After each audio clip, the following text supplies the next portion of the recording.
This is what we know. The Deutsches became Deutsches in 1787 when the Austrian Emperor Joseph II decreed that all Jews in the empire must select for themselves a German family name, which would become theirs for always. The first Deutsch so named was Joseph, born on August 18th in Hunfalú, Hungary. The family had arrived in Hungary in 1745 after Empress Maria Theresa ordered the expulsion of the Jews from Moravia. So it was the dead of winter when they loaded all their belongings onto a cart and undertook the arduous journey over the Tatra Mountains to Hungary.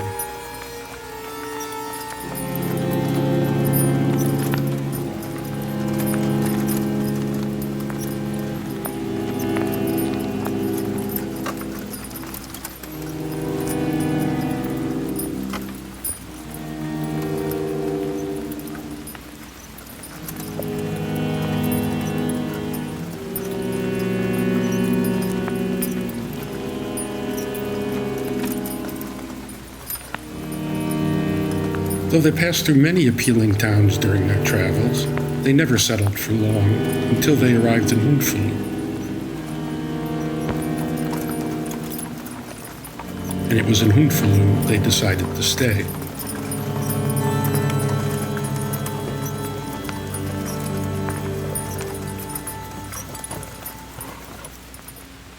Hunfalú was a small market town and also the site of the most important yeshiva in north-central Hungary. Though the Deutsches were not particularly pious, there was something about the town which appealed to Sigmund, the patriarch of the family, so that soon after he arrived, he opened a small fabric store at Satočuce number 20. And it was in the family quarters behind the store that Sigmund begat Samuel, and Samuel begat Joseph, and Joseph begat Simon, and where on July 23, 1851, Simon begat his first son, Joseph. The emancipation of the Jews in 1867 led to the inevitable schism, and by 1869, Hunfalú had become an Orthodox community. The Deutsches, with the exception of Joseph, scattered to neighboring villages. As Joseph attended synagogue only out of a sense of duty, it did not matter much to him which synagogue he pledged his duty to. He was working for the Polaceks, the owners of a fine clothing store on the main street and one of the most prominent families in Hunfalú. The Polaceks also happened to have a beautiful daughter named Irma. So one thing led to another, and on August 18, 1874, Joseph and Irma were married.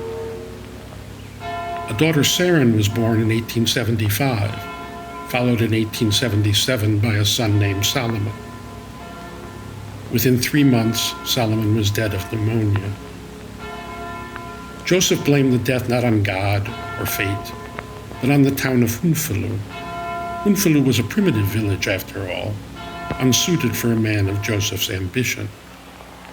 In 1878, he brought Irma and Saren to Budapest, where he hoped to open his own store. The family moved into a ground-floor apartment at Damjanice, number 27. Unfortunately, the Polacek name did not carry much weight in the capital, and Joseph was reduced to working as a baker's assistant on Teleki Square. On February 27, 1880, a second first son was born. This son, named Sigmund, will become the focus of our story. Joseph had never imagined himself a baker's assistant, so in 1882, when his brother Alex wrote from Chicago and asked him to come help open a grocery store, Joseph left immediately. While he was away, in September 1883, a daughter Gisela was born to Irma, and by 1884, Joseph was able to raise enough money to send for his family. So in March 1884, Irma took the children, Saren, age 8, Sigmund, age 4, and the infant Gisela from Budapest to Bremen, and from Bremen to America on the EMS 3.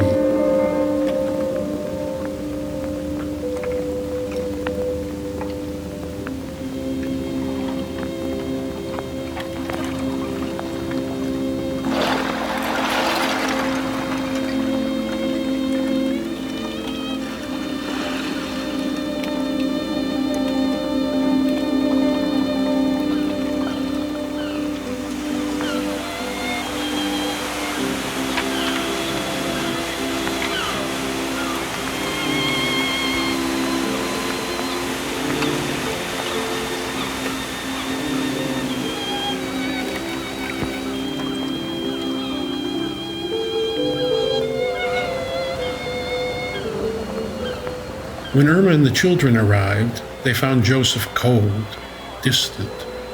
He only had eyes for Gisela, the child born suspiciously late in 1883. He had been feuding with his brother Alex, and after many disputes, some of them physical, he managed to gain sole ownership of the store.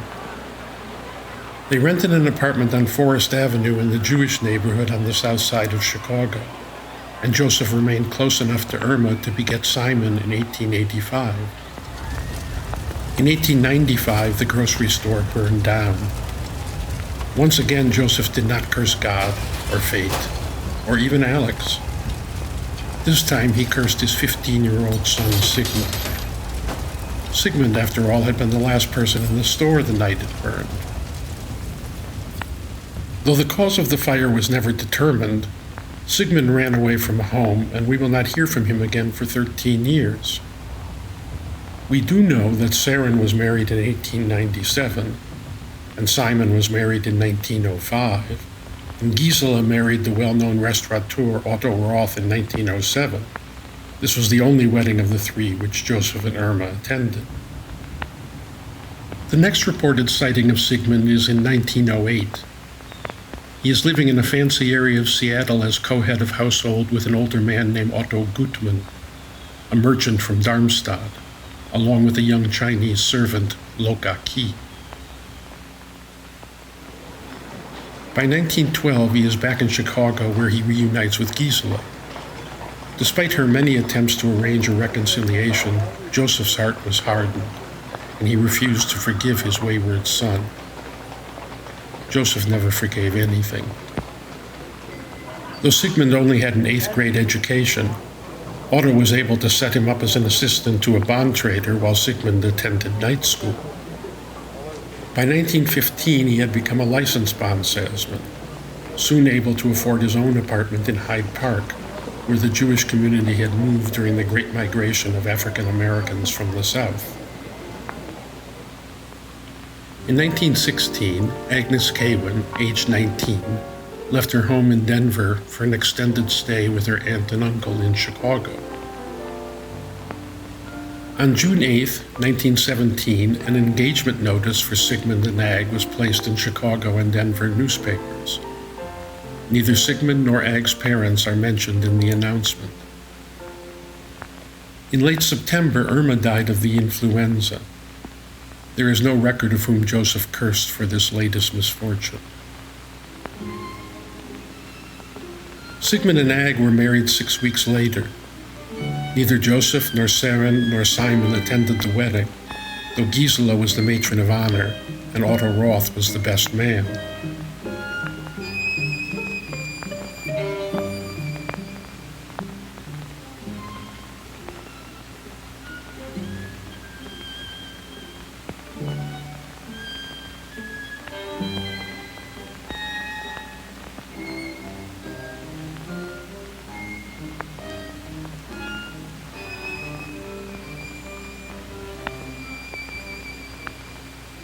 On the marriage license, Sigmund listed his birth date as 1885 rather than 1880.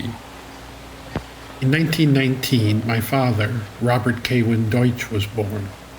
The next year, Deutsch & Company Investments was founded at 208 South LaSalle Street. Business thrived, and soon after, the family moved to the South Shore where the wealthier Jews had migrated after the race war of 1919. Sigmund could even afford a car, which he kept in a garage at 2452 72nd Street. A daughter, Barbara, was born in 1923. Soon after, Sigmund was named president of Reinforced Paper Products, with a factory to be constructed at 730 North Franklin Street. On Sunday, April 25, 1926, Sigmund took Bob, now 6, and Barbara, now 3, to Jackson Park. As he was watching them on the swing set, from the bandstand he heard the sounds of Irving Berlin's hit song, Always.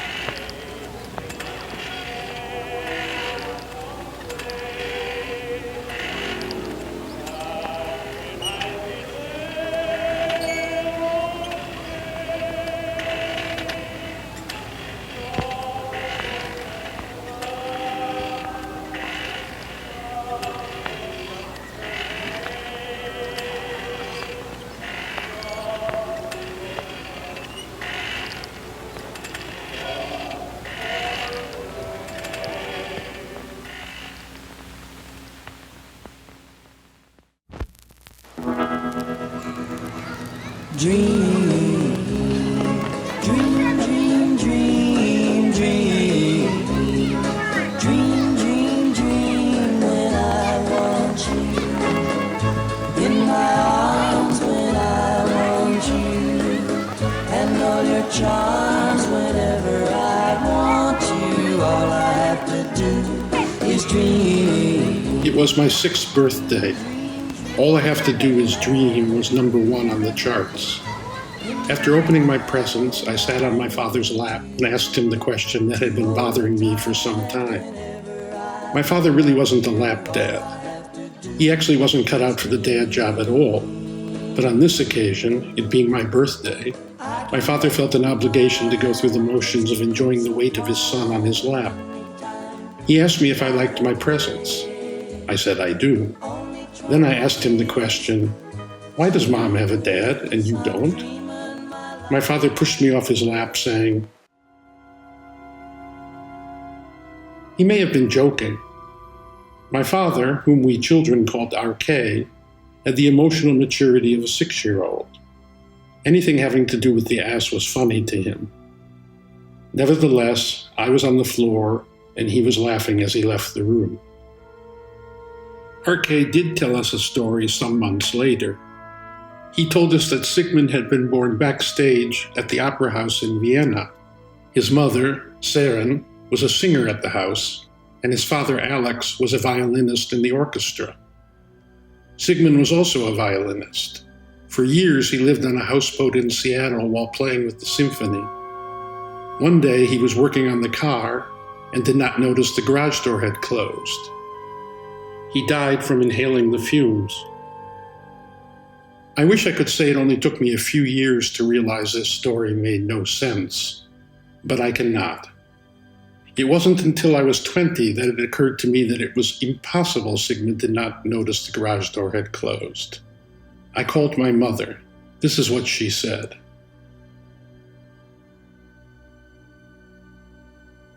I asked if RK understood that.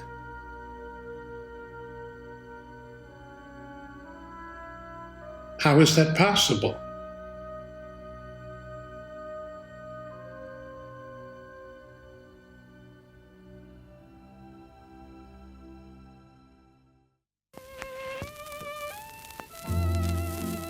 She told me that shortly after that, Ag used the money from the life insurance to move to Europe. She dropped Bob and Barbara at a boarding school in Switzerland while she went gallivanting around France with a series of gentlemen admirers. I accepted this story, just as I had accepted RK's story, and didn't think much more about it. By this time, RK and I rarely spoke to each other, as our conversations quickly degenerated into alternating provocations. It did not serve my purposes to contemplate subjects which might cast him in a sympathetic light. I was happy that Ag was the villain of the piece. We didn't like each other much either. As to Barbara and her family, I was indifferent. I was neither excited nor unhappy when I was informed of an upcoming visit. She was nice to me, but she was a demonstrative woman, and I was embarrassed when I heard others laughing behind her back. And being a demonstrative boy myself, I was forced to wonder whether they were also laughing behind mine. While I wasn't thinking about Sigmund, others were. My older brother suspected that Ag might have killed him. One of my cousins was convinced that Ag was having an affair with Otto Roth and that Sigmund had committed suicide after catching them in flagrante. But most of the extended family settled on a more comfortable reason for the suicide. In this version of the story, Sigmund was an inventor. He invented the paper milk carton. After he had convinced most of his friends to invest, the Depression arrived, and the company went belly up. Sigmund could not deal with the pain he had caused his friends and committed suicide. My siblings also reached a consensus that RK's failings as a father could be excused by the fact that he had lived his whole life convinced that he had been responsible for the death of his own father. Joseph died in 1929. Bob and Barbara were not informed of the death. They thought their grandfather's name was Alex. and the world. Bob skipped 2 grades of school and entered university at the age of 16. Ag married Morton Leopold in 1936. Saren died in 1939. After graduation, Bob worked as an engineer for Shell Oil, where he co-invented the refrigerator car in 1946. He married my mother, Marcia Schreiber, in 1947. Morton Leopold died in 1950. A year later, Bob named his first son after Morton rather than Sigmund. Someday, I will sail away and find you somewhere, my darling. But till dreams all come true, till the day I find you, I'll keep building a sailboat of dreams. RK never went to the cinema or watched TV, yet he produced 10 hours of 8mm home movies between 1954 and 1964. He would edit them in a converted closet using just a light box, razor blade, and Scotch tape. He went so far as to add titles and create stories around the raw footage. Then he would screen them over and over again to family and captive guests, laughing loudly at his comic titles and his children's pratfalls. Until the end of his life, the only movies RK ever saw were his own.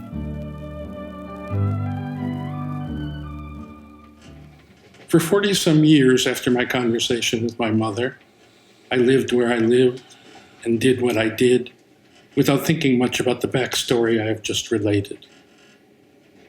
Then in 2014, I went to Budapest to make a film. Shortly after I arrived, my nephew Jacob told me that if I checked the birth registry at the synagogue, I would find that Sigmund had been born in Budapest, not Vienna. Though I had belatedly discovered the holes in the accidental death story, it had not occurred to me that the idea of an opera singer giving birth backstage after a performance was also absurd.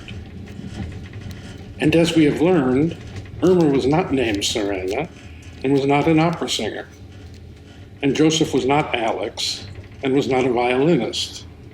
Did Ag tell Bob that story, or did Bob make it up himself? Did he ever meet Alex and Serena?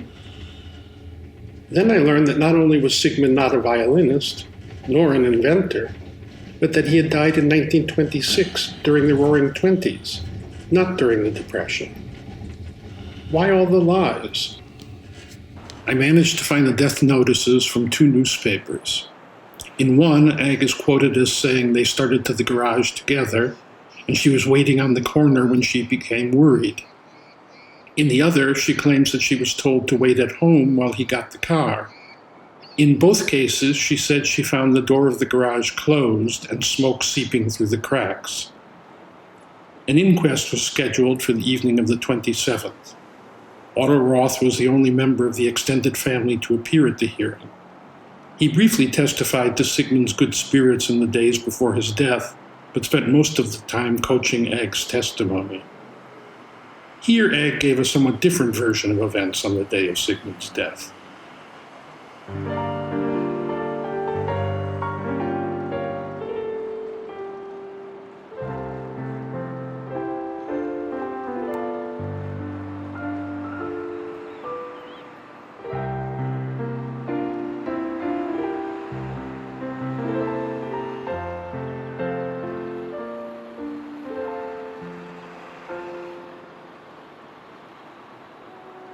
This version of the events feels true to me, though Ag and Otto did more than their share of dissembling during the hearing.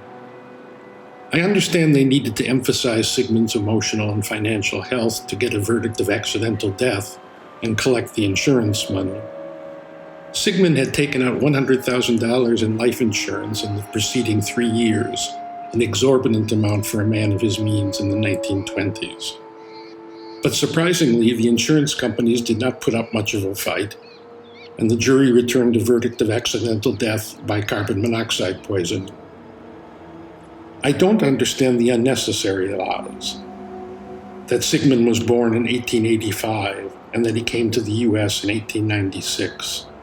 Sigmund may have told Ag these things, but Otto was married to Sigmund's younger sister, who was born in 1883 and arrived with Sigmund in 1884. Had the jury met after the probate hearing, they might have reached a different verdict. The probate took 2 years and showed that Sigmund had massive debts. He was also accused of selling worthless stock and reinforced paper products, a company which had produced nothing since its founding in 1923. But after years of searching, I have found no newspaper mentions of reinforced paper products or its president, Sigmund Deutsch. I did find a reinforced paper bottle corporation owned by a woman named Lydia Koch. Lydia had been arrested in 1939 at her palatial offices on Fifth Avenue in New York for the sale of $1 million of fraudulent stock in the company. And Lydia actually was an inventor. There are 32 patents listed under her name. Lydia first made the news in 1903 at the age of 25, when she worked as a dummy for a gentleman who was in the business of separating an elderly widow from her fortune. After a few more years of working as a low-level accomplice to various con men, she decided to strike out on her own. She visited the Chicago area in 1913 to promote an interurban railway project, which the city fathers wisely rejected.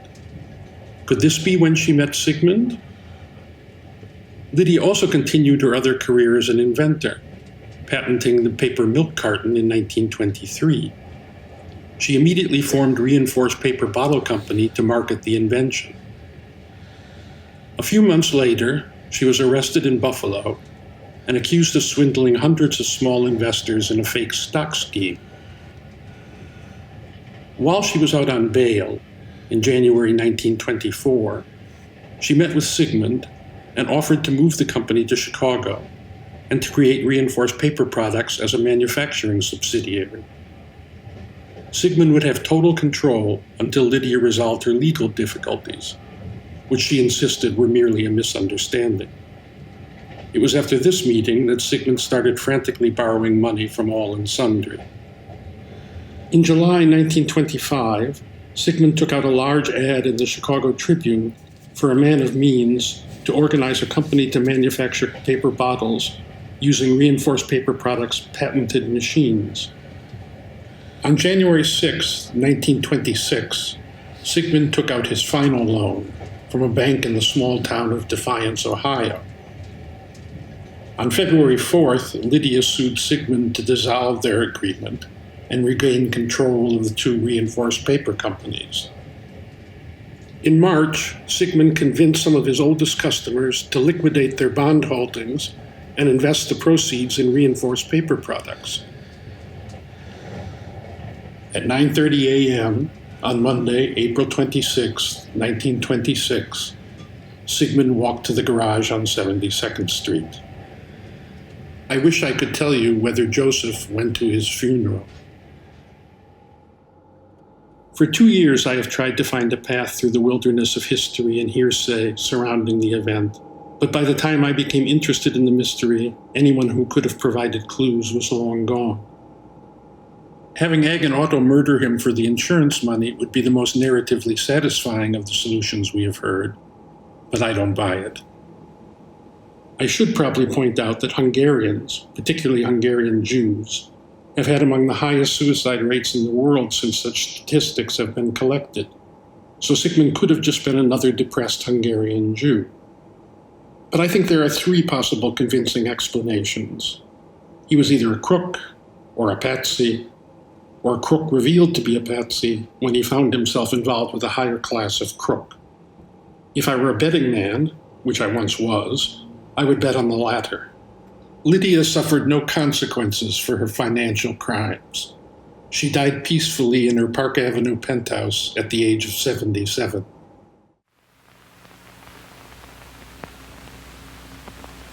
It is my 65th birthday, exactly 230 years since the birth of the first Deutsch.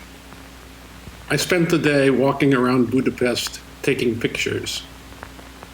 My father died on this date 19 years ago. I only went to the memorial service out of a sense of duty. Neither my brothers nor I begat sons. Unless something unforeseen occurs, we will be the last of the Deutsches.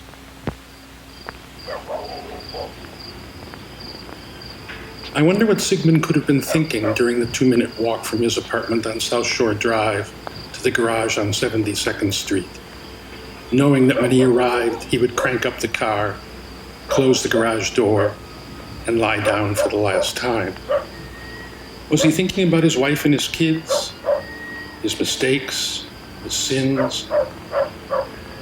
Or maybe Sigmund was thinking not of what had passed, but of what was to come. Maybe his son Bob would also have a son. Let's call him Roger. And that son would one day, after years of thinking about Sigmund, realize that the thinking had been done. The decision had been made. All that was left was being.